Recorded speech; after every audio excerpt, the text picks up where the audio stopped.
ஆதாரம் இல்லையம்மா ஆறுதல் சொல்ல, நான் அவதாரம் இல்லையம்மா தத்துவம் சொல்ல. பரிகாரம் தேடி நீ எவ்விடம் செல்ல, எனக்கு அதிகாரம் இல்லையம்மா வானகம் செல்ல. ஒரு நாளும் நான் இது போல் அழுதவன் அல்ல, அந்த திருநாளை மகன் கொடுத்தான் யாரிடம் சொல்ல. சோதனை மேல் சோதனை போதுமடா சாமி, வேதனை தான் வாழ்க்கை என்றால் தாங்காது பூமி. சோதனை மேல் சோதனை போதுமடா சாமி.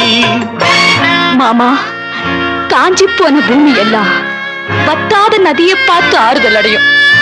அந்த நதியே காஞ்சி போயிட்டா துன்பப்படுறவங்க எல்லாம் அவங்க கவலையை தெய்வத்துக்கிட்ட முறையிடுவாங்க.